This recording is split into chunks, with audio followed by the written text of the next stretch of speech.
বন্তি প্ৰজ্বলন শ্ৰদ্ধাঞ্জলি অনুষ্ঠান এইখিনি হৈ গৈছে মই ইতিমধ্যে কৈছিলোঁ কিন্তু আপোনালোকৰ চাগে নহ'লে তথাপিতো আমি পদ্মশ্ৰী ডক্টৰ শীলা বৰঠাকুৰ ডাঙৰীয়ানী তেখেতক আমি স্মৰণ কৰিবই লাগিব যিগৰাকীয়ে প্ৰতিষ্ঠা কৰি থৈ গৈছে তেখেতৰ প্ৰতিচ্ছবিত আমি বন্তি প্ৰজ্বলন কৰিলোঁ মাল্যাৰ্পণ স্মৃতি তৰ্পণ তাৰপিছত আমাৰ 50খন পতাকা উত্তোলন হৈছে আৰু আমাৰ প্ৰয়াতসকলৰ কাৰণে আমি শ্ৰদ্ধাঞ্জলি জনাই বন্তি প্ৰজ্বলন আৰু স্মৃতি তৰ্পণ কৰিছোঁ আপোনালোকে দেখিছে এয়া আমাৰ প্ৰদৰ্শনীৰ দুৱাৰ উদ্ঘাটন উন্মোচন কৰিছে টংকেশ্বৰ বৰাদেৱে বৰ সুন্দৰকৈ বক্তব্য ৰাখিলে ইমান সুন্দৰ এখন প্ৰদৰ্শনী খুব ভাল লাগিছে তাৰপিছতে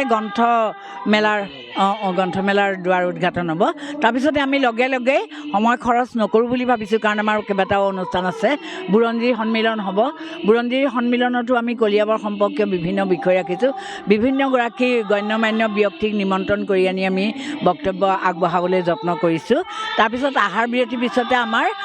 নলেখিকা প্ৰজন্ম অনুষ্ঠানটি অনুষ্ঠিত হ'ব সেইটো আপোনালোকে অন্ততঃ আমাৰ আজি প্ৰচাৰ কৰিব বুলি আমি আশা কৰিছোঁ তাৰপিছতে আমাৰ গ্ৰন্থ উন্মোচন হ'ব আমাৰ শতাধিক গ্ৰন্থ উন্মোচন হ'ব লেখিকা সমাৰোহৰ মূল কেইখনমান 15খনমান গ্ৰন্থ আছে তাৰোপৰি আমাৰ শাখা জিলাবিলাকৰ শতাধিক গ্ৰন্থ উন্মোচন হ'ব তাৰপিছতে আমাৰ আছে কবি সন্মিলনৰ পিছৰ সন্ধ্যালৈ আছে আমাৰ সাংস্কৃতিক সমাৰোহ হয় আজি নীলিম কুমাৰ আহিব আমাৰ মুখ্য অতিথি হিচাপে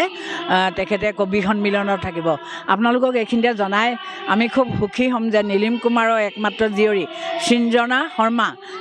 শৰ্মা হৈছে দিল্লী বিশ্ববিদ্যালয়ত পঢ়ি থকা এগৰাকী স্নাতকোত্তৰ বিভাগৰ ছাত্ৰী তেওঁক আজি আমি নৱপ্ৰজন্মৰ যিটো অনুষ্ঠান তাৰ সঞ্চালক হিচাপে নিমন্ত্ৰণ কৰিছোঁ গতিকে একেখন মঞ্চতে পিতৃ আৰু কন্যাক আমি ইয়াত দেখিবলৈ পাম বহুত ধন্যবাদ